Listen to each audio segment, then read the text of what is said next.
Convention in Noida, दुनिया के सबसे बड़े फंडिंग फेस्टिवल में, जहां आपको मिलेगी बहुत ज्यादा funding. The World Startup Convention 2023 24 से 26 मार्च ग्रेटर नोएडा में हो रहा है। दुनिया का सबसे बड़ा funding festival.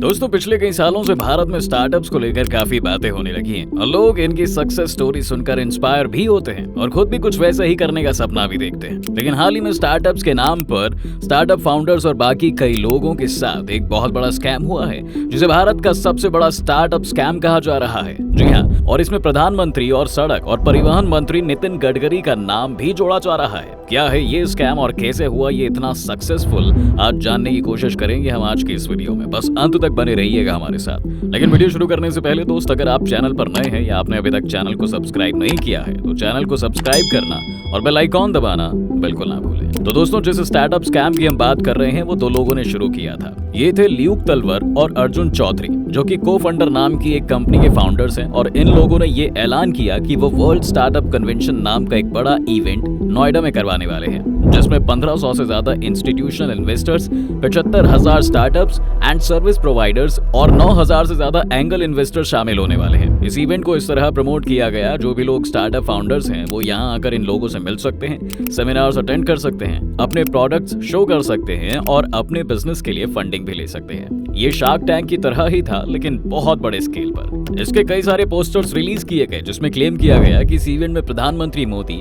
Gautam Adani, soft bank के फाउंडर मसा साइन और दुबई के क्राउन प्रिंस शेख हमदान भी शामिल होने वाले हैं। इस इवेंट की टाइमिंग भी बहुत जबरदस्त थी, क्योंकि पिछले साल के मुकाबले इस साल स्टार्टअप्स को फंडिंग जुटाने में मुश्किल हो रही थी। जहां जनवरी 2022 में स्टार्टअप्स ने 456 करोड़ डॉलर से ज्यादा की फंडिंग उठाई थी, वहीं जनवरी 2023 में ये नंबर गिरकर 138 करोड़ डॉलर्स हो गए थे, क्योंकि पूरी दुनिया में इस वक्त एक तरह की मंदी छाई हुई है।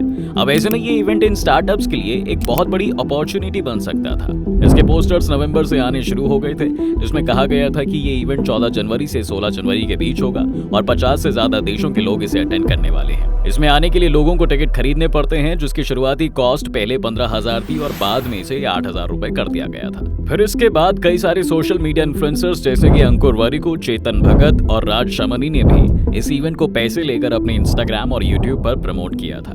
लेकिन फिर खबर ये आती है दोस्तों कि इस इवेंट को पोस्टपोन कर दिया गया है और अब ये इवेंट जनवरी में नहीं बल्कि 24 मार्च के आसपास होगा। इसके बाद इसकी गेस्ट लिस्ट को भी बदल दिया गया। बताया गया कि इसमें अब एलोन मस्क और गूगल के सीईओ सुंदर पिचाई भी आ रहे हैं और प्रधानमंत्री मोदी की तस्वीर को हटा दिया गया। जिसके बाद एक तीसरा पोस्टर भी आता है, जिसमें से एलोन मस्क गायब थे और अब इस पोस्टर में नितिन गडकरी और उत्तराखंड के मुख्यमंत्री की तस्वीर लगी थी। इसी के साथ साथ ल्यूक तलवर और अर्जुन चौधरी ने नितिन गडकरी के साथ अपनी एक फोटो ट्विटर पर भी शेयर की थी, जिससे कि सबको लगे कि इनकी काफी जान पहचान है और सचमुच इस इवेंट में बड़े बड़े लोग आने वाले होंगे। इन्होंने अपनी वेबसाइट में भी ओयो, पेटीएम, अमेज़न और एमबीए चायवाला जैसे ब्रांड्स को अपने स्पॉन्सर के रूप में दिखाए थे।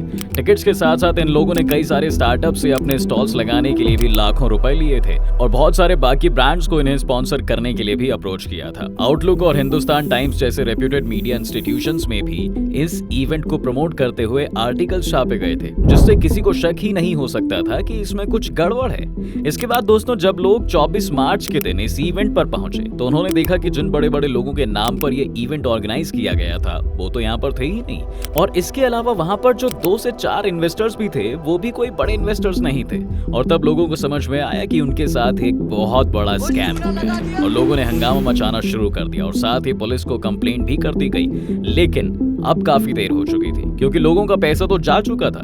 न सिर्फ लोगों ने इस इवेंट के टिकट्स के लिए पैसा खर्च किया, बल्कि जिन लोगों ने यहाँ पर इस उम्मीद में स्टॉल्स लगाए थे कि उनकी कंपनीज के प्रोडक्ट्स को ऑडियंस मिलेगी और शायद फंडिंग भी मिल जाए, उन लोगों से ली गई फीस भी पानी में चली गई थी। इसके अलावा इन ब्रांड्स ने इस इवेंट के लिए प्रिपेयर करने में भी महीनों का समय और लाखों रुपए खर्च कर दिए थे, और वो सब भी एक ही झटके में बेकार चला गया। इस इवेंट में करीब 2000 से ज्यादा स्टार्टअप फाउंडर्स को इस तरह से चूना लगाया गया था।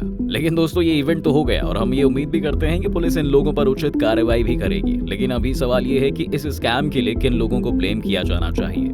ये तो सच है कि ल्यूक तलवर और अर्जुन चौधरी इस स्कैम के लिए जिम्मेदार हैं, लेकिन इसके साथ साथ क्या इस इवेंट को अपने सोशल मीडिया प्लेटफॉर्म पर प्रमोट करने वाले इन्फ्लुएंसर्स की भी ये जिम्मेदारी नहीं बनती है कि वो ऐसी किसी भी चीज को प्रमोट करने से पहले उसकी अच्छे से जांच पड़ताल कर लें। ज्यादातर इन्फ्लुएंसर्स ने ये कहकर अपना पल्ला झाड़ लिया कि वो तो बस पैसे के लिए इस इवेंट को प्रमोट कर रहे थे और उन्हें नहीं मालूम था कि ये इवेंट एक स्कैम है। ऐसा कब तक चलेगा? अगर कोई जिम्मेदारी फिक्स नहीं की गई तो कुछ ही महीने बाद दोबारा से इसी तरह का एक और स्कैम फिर खड़ा हो जाएगा।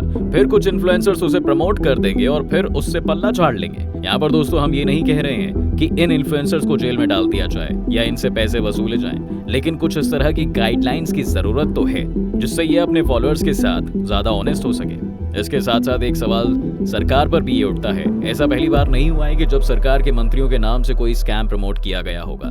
आपको याद ही होगा कि कुछ साल पहले रिंगिंग बेल्स नाम की एक कंपनी ने ये घोषणा की थी कि वो फ्रीडम 251 नाम से एक फोन लॉन्च करने वाले हैं जो सिर्फ 251 रुपए में अवेलेबल होगा।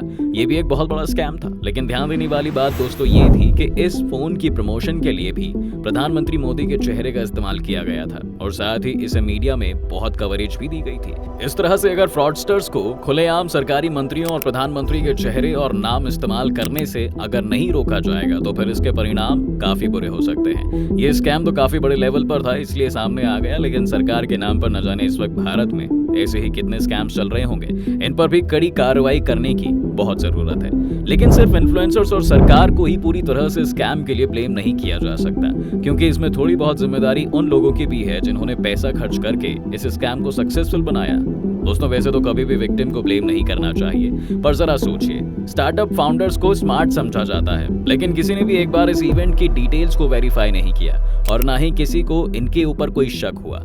सभी लोग बिना कुछ सोचे समझे फंडिंग के लालच में टिकट्स खरीद कर बैठ गए। अगर किसी आदमी ने थोड़ी सी ही रिसर्च कर ली होती या मीडिया ने ही इसे ढंग से रिपोर्ट करके इसकी सच्चाई सबके सामने रख दी होती तो ना जाने आज कितने लोगों का पैसा गलत हाथों में पड़ने से बच जाता। लेकिन सभी को इजी सॉल्यूशन चाहिए था और इसीलिए किसी ने भी इतनी मेहनत नहीं की। खैर अब ये स्कैम तो एक्सपोज हो गया, लेकिन बात अभी भी वही है कि क्या अगली बार जब 1 साल 2 साल या 6 महीने में जब इसी तरह का दूसरा स्कैम जब कोई प्रमोट करने की कोशिश करेगा तब क्या लोग उसके बारे में रिसर्च करेंगे? क्या मीडिया तब उसके बारे में रिपोर्टिंग करेगी? कुछ नहीं बदलने वाला है। अगर कुछ बदलना होता तो तभी बदल गया होता जब फ्रीडम 251 वाला स्कैम हुआ था। ये स्कैम भी 2016 में हुआ था और अब 6 साल बाद एक और स्कैम हमारे सामने है। अगर हमने एक समाज के तौर पर पिछली गलती से कुछ सीख ली होती तो आज ये नहीं होता। ये सिर्फ भारत की ही बात नहीं है दोस्तों, बल्कि दुनिया भर में यही चल रहा है। क्रिप्टो करेंसी के स्पेस में भी आपने पिछले दिनों सुना होगा कि FTX जो दुनिया का सबसे बड़ा क्रिप्टो एक्सचेंज प्लेटफॉर्म था वो अपने कस्टमर्स के साथ फ्रॉड कर रहा था और उसे भी बहुत बड़े बड़े सेलिब्रिटीज प्रमोट कर रहे थे। ऐसे एक नहीं कई उदाहरण हमारे सामने हैं और आज इंटरनेट और सोशल मीडिया ने भी इस तरह के स्कैम्स को प्रमोट करना बहुत आसान बना दिया है। वैसे तो ये उम्मीद करना अभी के लिए मुश्किल है कि ये इन्फ्लुएंसर्स आने वाले समय में जिम्मेदारी से ब्रांड्स को प्रमोट करेंगे, इसलिए हम ही को खुद सीख लेनी चाहिए और ये मानकर चलना चाहिए कि किसी पर भी बंद आंखों से भरोसा करना बेवकूफी होगी। वैसे आपको क्या लगता है दोस्तों कि आने वाले समय में इस तरह के स्कैम से बचने के लिए क्या किया जा सकता है? अपनी राय और सुझाव हमें कमेंट सेक्शन में लिखकर जरूर बताएं। उम्मीद है आपको आज के इस वीडियो में काफी कुछ नया मिला होगा। अगर आपको यह वीडियो पसंद आया हो तो वीडियो को लाइक करें और अगर आप इस चैनल पर नए हैं तो जाने से पहले चैनल को सब्सक्राइब करना बिल्कुल ना भूलें।